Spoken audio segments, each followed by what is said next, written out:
Next, we have Mr. Christopher Crispo and Miss Nanette Medved-Po, also good friends of mine. Chris, well, let me tell you, I've been asked to shorten my introduction, so I will make it short, but I can't resist this chismis. The Poe brothers are a brilliant bunch, having graduated as summa cum laude and magna cum laude in universities abroad. Chris is the third of four brothers. All are good looking. Sons of Taipan Ricardo Po Sr., who is among the top 50 richest in the Philippines according to Forbes magazine. The Po family owns Century Group, which is the largest canned tuna company in the Philippines and is in the food and beverage business. Chris is now executive chair and is focusing on expanding outside the canned business, but still on food. He is also the chairperson of Shakey's Pizza Ventures, Inc. He has an MBA from Harvard Business School and an undergraduate from Wharton School. Relevant to our topic this afternoon of synergizing profit and social good, let me say that Chris is a member of the Board of Trustees of the World Wildlife Fund Philippines. Incidentally, that's where we sit together as members of the Board of Advisors. He is chairperson of CF Foundation, which is a nonprofit that supports the educational needs of underprivileged youth in the Philippines, and he is also in the advisory board of Bantay Bata Children's Village, a shelter for abused children. He is married to another good friend, Nanette. Nanette Medved-Po. Not really, right? Is an award-winning film actress, TV host, model, philanthropist, and business person. She is the founder of Generation Hope Inc. and Friends of Hope Inc., which produces both company-branded and co-branded consumer goods.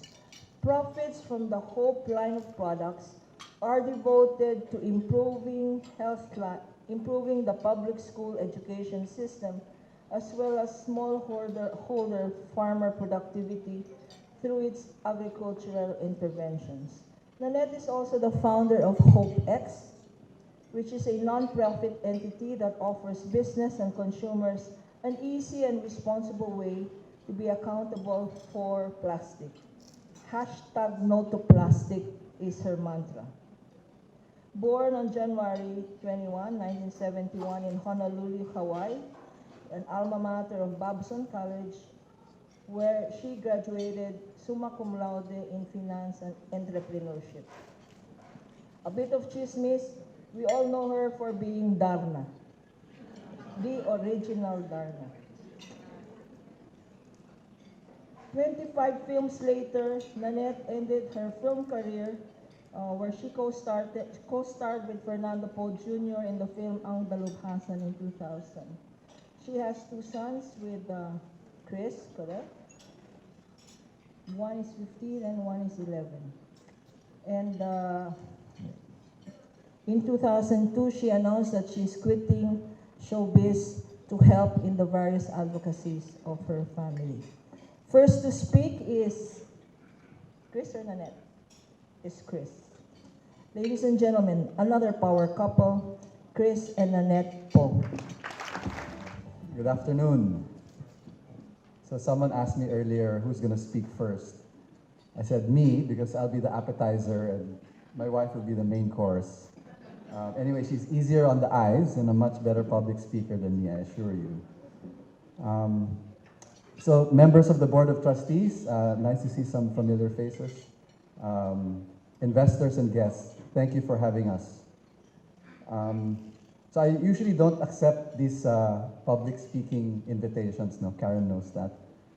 But si Ed Francisco was the one who asked me, no? And since we always go to him if we need to raise money and borrow money, obviously I had to accept, no? So Ed, boss. Anyway, so what we'll do with the minutes that were given to us, I thought we'd just talk about our day jobs and a little bit about our family, and then we'll leave the rest of the more fun stuff to Karen. So Karen, you know, you're known for your incisive and probing questions. Please be kind. Anyway, so yeah, just a little bit of introduction. I said I would talk about my day job, no? So I do chair Century Pacific Food Inc., a publicly listed company. Also chair of SharePHIL, where we have the rights to the Philippine territory as well as most of Asia, Australia, New Zealand, and the Middle East. Century Pacific Group is the family holding company, and Arthaland is our investment in real estate, also a publicly listed company. I also listed my advocacies. I do consider this to be part of my day job. I am the president of my father's foundation. The main advocacy is hunger alleviation and nutrition. As Lorna said, that's where we met Lorna. I'm current member, board of trustee of WWF Philippines. Recently joined the board of Asia Society, and I'm a board member of my wife's company, Friends of Hope. Many people mistake Friends of Hope to be the CSR arm of Century. That is furthest from the truth. Friends of Hope, which my wife will be talking about later, the vision is all my wife, and I'm just a cheerleader and supporting cast. No? Now, just very quickly about Century Pacific Food.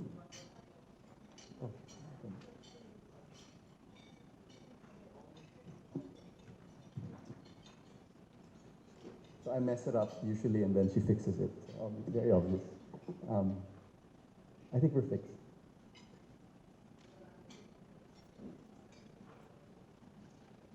The one before that.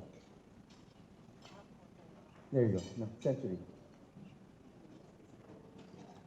That's it. Okay, yeah, so Century Pacific Food Inc., most people know us as a tuna company. I'd like to think of us as a branded food company. More than a quarter of our business is actually also meat. We are also a leading OEM manufacturer for tuna and coconut products. And we are also fast becoming a dairy company. No? So market leader in a few categories in canned tuna, in canned meats. We have a fast growing milk business, and I already spoke about our OEM businesses. Shakey's on the other hand, so we are not a QSR company, so I hope most of you know Shakey's. You go there, you sit down, you're served. So we're called a full service restaurant. So Shakey's is the #1 full service restaurant chain in the Philippines. And as a restaurant brand overall, including the QSRs, we are the third largest restaurant brand in the Philippines.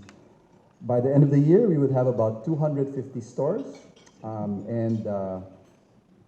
As I mentioned, we also have Shakey's in other parts of the world, currently in the Middle East, soon in the rest of Southeast Asia.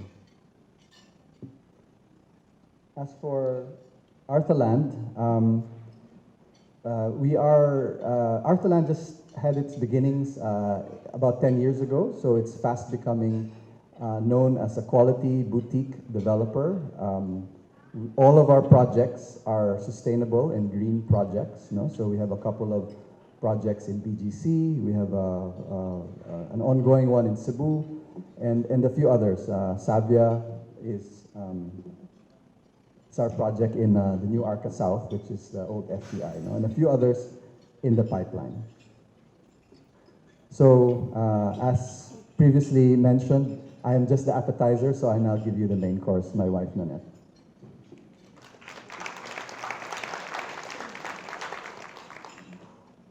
Okay, thank you. So I'm not going to go over the talking points on my CV anymore. I think Lorna did a very good job of that earlier and gave a little bit more. Thank you. Thank you again to all our friends here at SharePHIL for having us. I'm going to present a very simple deck about hope because unlike my husband's company, which I'm sure you guys know a lot about, there are many of you here who may not know about hope. And to my husband's point, we are not the CSR of Century. We're a separate company altogether. In fact, we're a separate group of companies. And so I'm going to walk you through a very simple, hopefully, explanation of what Hope does. So Hope Business for Good is the first Philippine company to donate 100% of its profits. In our case at Hope, we donate 100% to the building of public school classrooms in a partnership with the Department of Education. We're also the first company in the Philippines to be a B Corp. Our hope is that at some point there will be more B Corps in the Philippines, but at the moment we're the only B Corp. B Corps that you may know about are companies like Ben & Jerry's, Clean Canteen, Patagonia, and basically these are companies who meet the highest standards of environmental, social, transparency, accountability, and performance standards. So Hope is the first to do that. We're also the first company to water. So for those of you who don't like plastic, there's a boxed version. And we're also the first company in the Philippines and potentially beyond to be plastic neutral. We've been plastic neutral since January of 2018. And I'll talk to you a little bit more about that later, since many of you may not understand what that term means. So Hope, very simply, as a brand, has 2 companies and just recently 3 companies under it. The first one is our for-profit, which is Generation Hope, which basically engages in all of our commercial activities, right? So the water that you see is sold by that company, as well as any other products that you see that are Hope branded. And we then donate 100% of that profit into the non-profit entity, which is Friends of Hope, which spends the money. So it spends the money to build classrooms or do our agriculture venture or whatever else it is that we're doing at Hope. So that's how it is structured.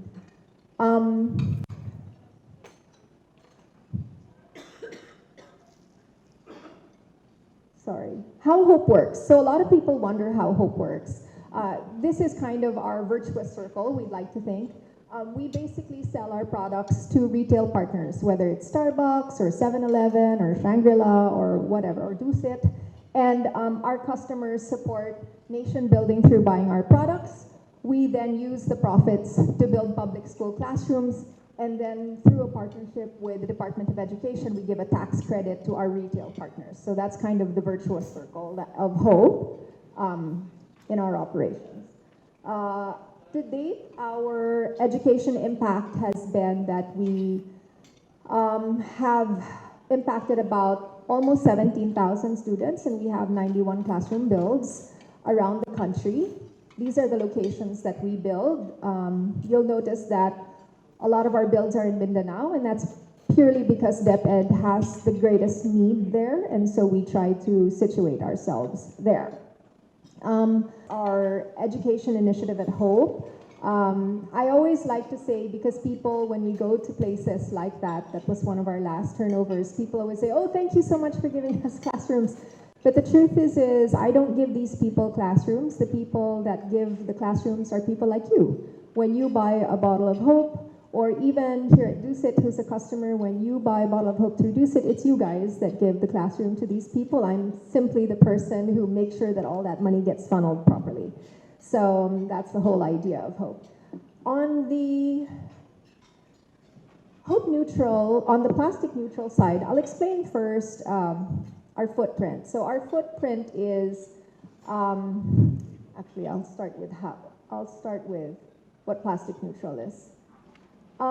Plastic neutral is basically, because when we started Hope in 2012, the issue of plastic packaging or single-use packaging was not such a big issue.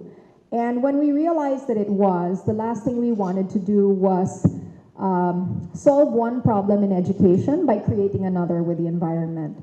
And so we made it our company mission to find a way to offset our footprint. If we were going to sell water in plastic, we needed to be responsible for that. And so what we wound up doing was coming up with several partnerships that allowed us to offset the footprint. And the way we do it, and I'm going to take you through 4 processes, is first, whenever Hope sells a bottle of water, we charge ourselves an internal plastic tax. And so just like in your companies, you would have VAT, which is automatically added to your invoice. In our case, we have an education tax and a plastic tax, which is charged to me internally. It gets accrued into a fund. And at the end of each month, we take that fund to recover, in this case, post-consumer plastic. So let's say, for example, each bottle is 10 grams of plastic, and there is a certain value associated with recovering 1 gram of plastic. If I sell 1 ton in 1 month of plastic, I then have that amount of money to recover it. So let's just say it's 5,000 pesos per ton. I then have to go out into the marketplace and recover 1 ton of plastic. And what we do in our specific case now, bring it to co-processors like Holcim or like Aboitiz's Republic Cement, and they use it to replace coal in the production of cement. No? So what happens is they take our plastic and they recover the fuel in it, right? Because plastic is basically petroleum. So we get rid of our plastic footprint that way. So we don't recycle it, we don't upcycle it, we don't turn it into benches. We literally allow co-processors to recover the fuel properties of the plastic, and then it's gone. So this is how we as a company have chosen to offset our plastic.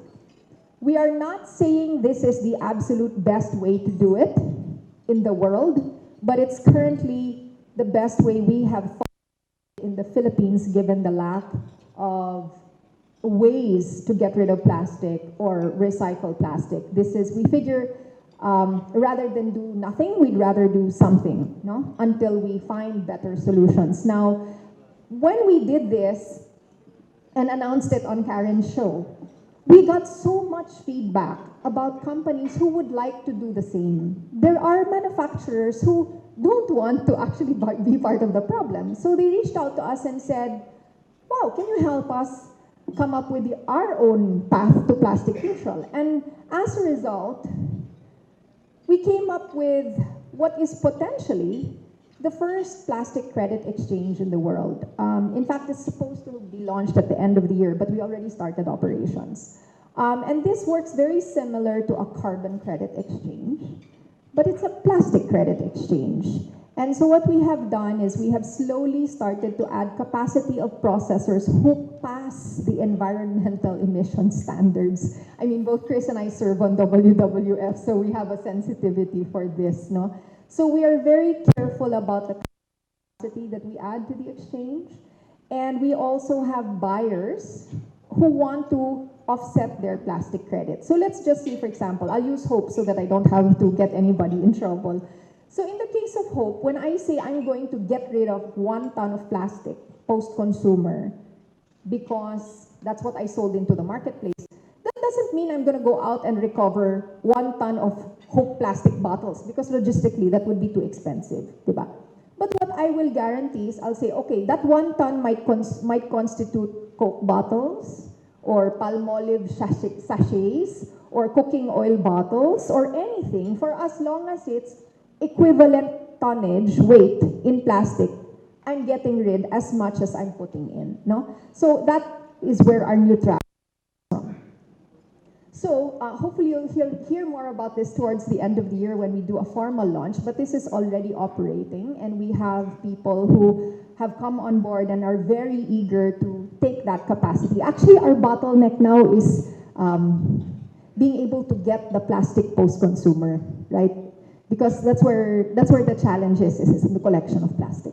Okay, so that's the exchange. And then the last part of Hope, which people don't really know about because it's not forward-facing, is that we actually have an agriculture intervention business in Mindanao. The reason why this isn't heard about a lot in Hope is because this is fully funded by US companies like Costco and Vita Coco. So they have funded these interventions that allow us to help smallholder farmers in Mindanao increase their capacity. So I won't bore you so much with this, but this is something we are also is very close to our hearts. No, our interventions are replanting, intercropping, farmer training, and of course, increasing market access. And these are the locations in Mindanao that we operate.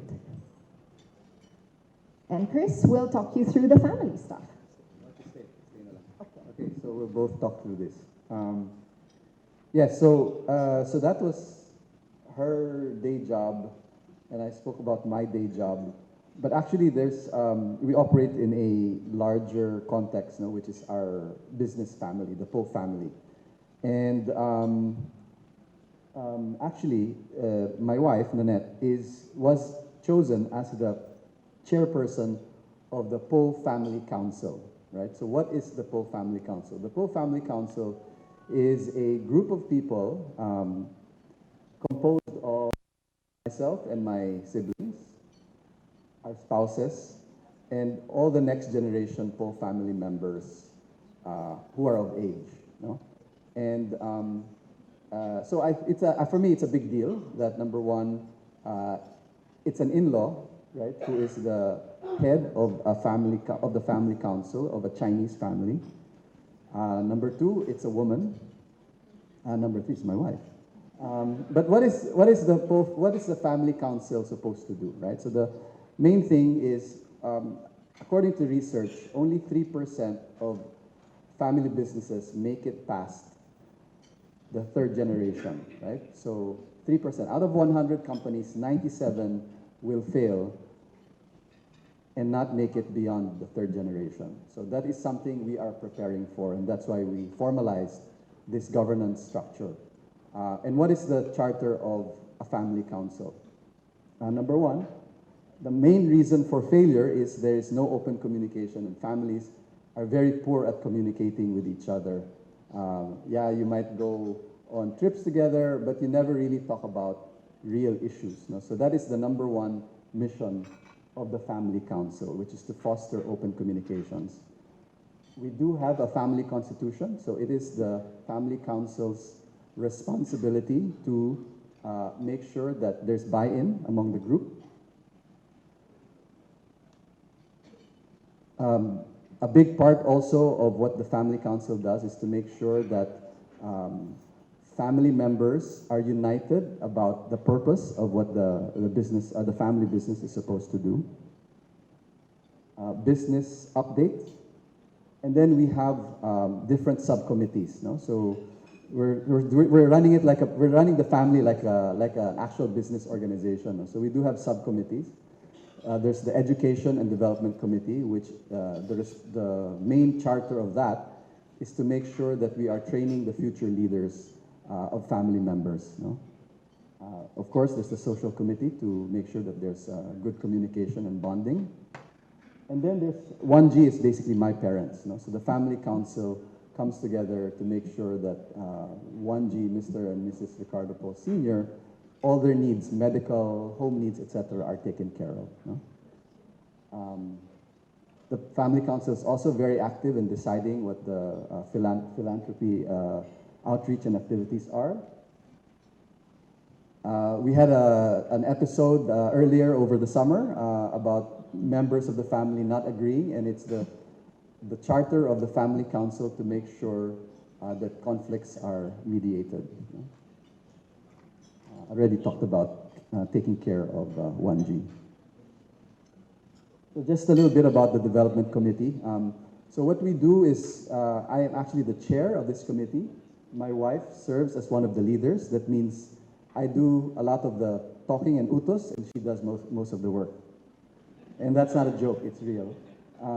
So what is the development committee supposed to do? As I mentioned, it's meant to develop the future leaders in the family. We have 4 tracks of members of the third generation, pre-teen. So generally what happens is they're exposed to the family history. We talk about values, what the founders had to go through to give them what they need, what they have today.